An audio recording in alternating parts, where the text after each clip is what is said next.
we can measure it. Okay. And we secure it with a. So 1 inch bolt. by 5 inch, and that is just to protect this. That is to keep Okay. them together. Oh, to keep them together. Okay. Yeah, the thing to protect them is the scotch tape. I So get that it. it doesn't leave any marks. Just align these holes like this. Align them. All right. Yeah, I'll put the scotch tape. And I can put the rivets later on. I have to figure out if I need to open them.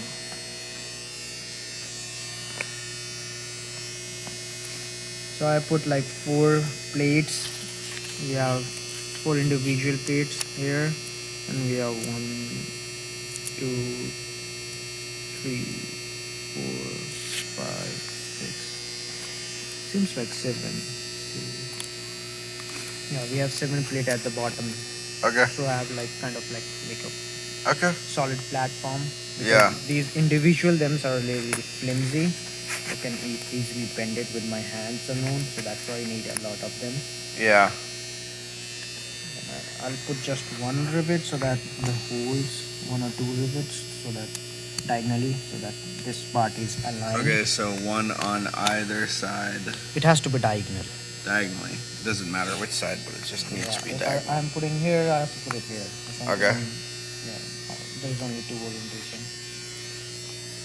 And I will try to fit it in like this.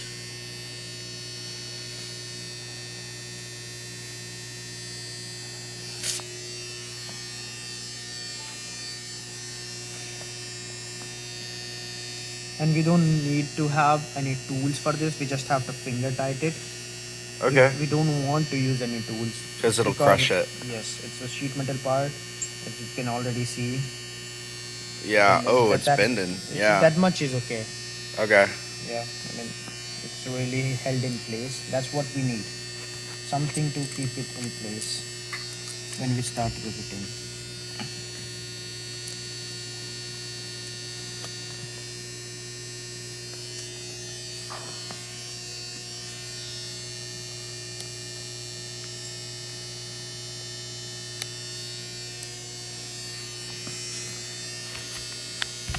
Do you have any questions so far? Like why Nope. you're doing it? Seems pretty straightforward. And that's an acceptable amount of bend. Yeah. Which is good to know.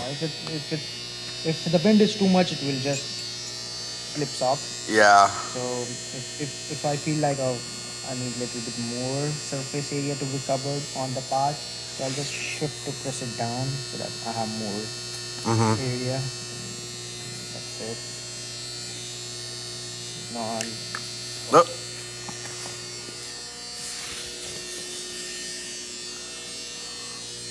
and this looks pretty solid, holding on to the place. I don't crank it all the way up. I just like Just enough. Just enough to feel these are secure. Okay. Even if I remove the rivets, it should not move. Yeah, see, it's not moving. Okay. And all has to be with fingers. We don't use any spanners or wrench set to fasten them. Okay. Just finger tight.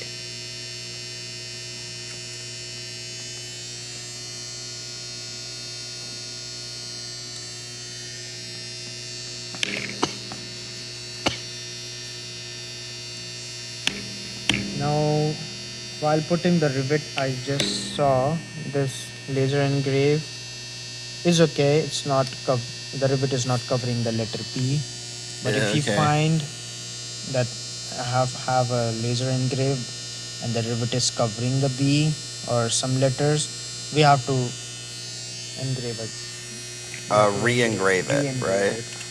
Yeah. Okay. Which the part can still be saved, but it just needs to be sanded off and then re-engraved. Yes. Okay. We are on the when drawing doesn't specify, we have to engrave like an individual part or after assembly. So that information is not clear.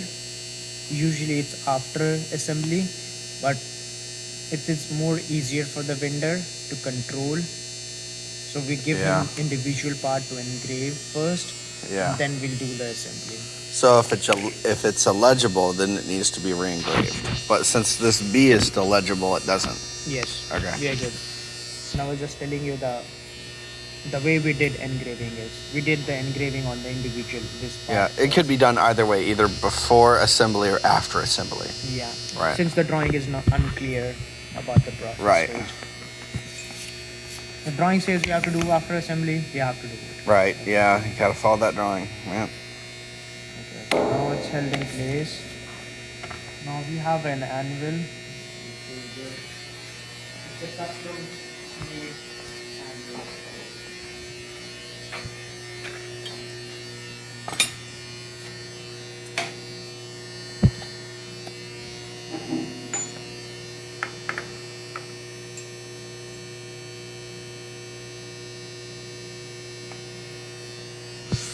You can take this name of the tool. This is a rivet setter tool. Okay. Which is a dome shaped. Yeah. It's the negative of the rivet. These are Does this number matter on it? Like, that's for the specific rivet, yeah, right? it's 1/8.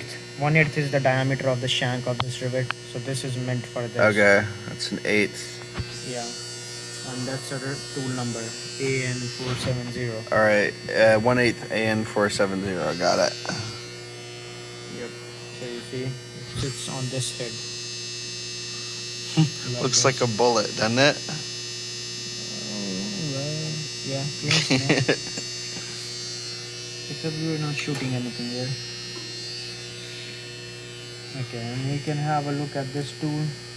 Okay, proceed.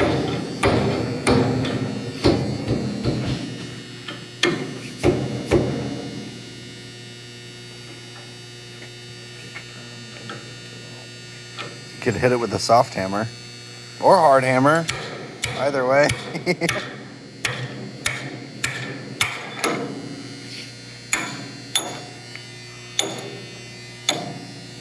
Maybe just, yeah. So this is a custom made tool, custom fixture. Okay. Yeah, just to press it, it acts as a bucking bar. A bucking bar. Yeah. So okay. That's something that's. So I'll just call it a bucking bar. But it's a custom made, custom bucking bar, you can say. Okay, it's a custom fixture bucking bar. This is a bucking bar. These are like commercialized standard objects. Okay. Yeah, this is a bucking bar sold with rivet setter tools. Okay. So we are using this to, on these backside rivet, we use this to press it against on the head, but on the front side we use it to hold it against like the flat surface of this tool. Yeah. Bucking bar, we'll press it against the tail of the rivet. Okay. Got it. Okay. That's the riveting procedure. From here, we clamp it down. I'm not going to clamp right now, but I'm going to rivet right now, but I will just show you. Yeah.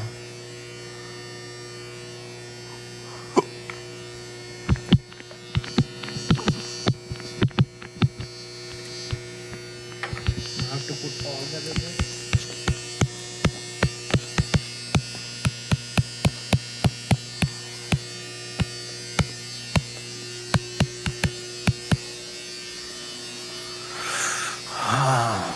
Well, this is a little bit longer than I thought it would be, but that's not a big issue.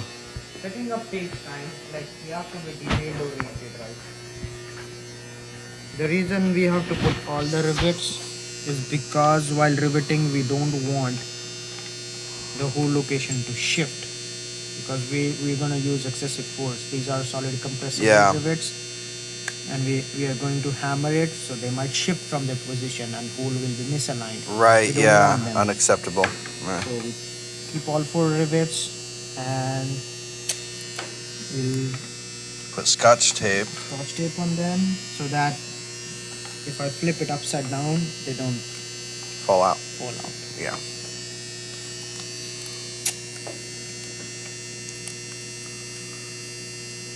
And I'm gonna start with one so I can just leave one open. Right. So is this a required step or a? It is required. Okay. It's nowhere in the drawing. It's like an assembly step for us. Right. It's good to know for me if it's required or not, because I can put, hey, it is suggested that you do this. Because, I don't know, sometimes there's people who think they can do the job faster and skip steps. And, like, well, they won't follow the work instruction. So far, whatever I have told is like nothing can be skipped. Right. This has to be done. Because if I don't do it, I'll just rivet at this thing. The whole locations might be misaligned. Right. So, which we don't want that to happen. Then we have to like tweak with the part, use mallet to get it in shape. After that, if I have to work on the front two rivets, I have to use the rivet setter tool. Okay. Because for the front two rivets, I have to hammer it from the top side and press the tail against the bucking bar flat surface. Right. So, which would be something like this. And I'm not going to hit it or anything, but I just want to get a picture of this resting on this. So, right. So you got it. I got it. Cool. Okay. We have to also make sure, you see the rivet right now, there is a gap. There is a between gap. The rivet flat surface and this surface. Yeah. So we want to make sure that there is no gap. It needs to be seated properly. Right. Yeah. Make a full contact with that surface. Full contact. Yeah. If there is no contact, we have to like use this rivet setter tool at an angle so that we can precisely hit that part of the rivet which is lifting up. Right. Okay, 1 second. I'm gonna let you know where that casting's at now. Okay. We threw it down the road and ran over it twice Okay. with a forklift. Still left there? And the forklift's all tore up now. Okay. No. Here's where the thing come into play. We ain't got no M5 screws. It's okay. We'll buy it then. And I did check. M5, 1032. They're both 32 threads, you know. Okay. That's just wild. I never knew that all these years. Okay. Okay. What about the other So three, basically, the 675? screws that I had in there, those are 1032s. They're 10 thousandths smaller in diameter than the M5. Yeah. That's the only difference in them freaking two threads. So that basically pulled on the threads. Yeah, we should not put thread of standard on matrix. That's why it got split, right? Well, I didn't know. I thought I had it because I matched it up to the tap. Hey, there you go. You know how you lay a tap, lay the bolt on top of it, and you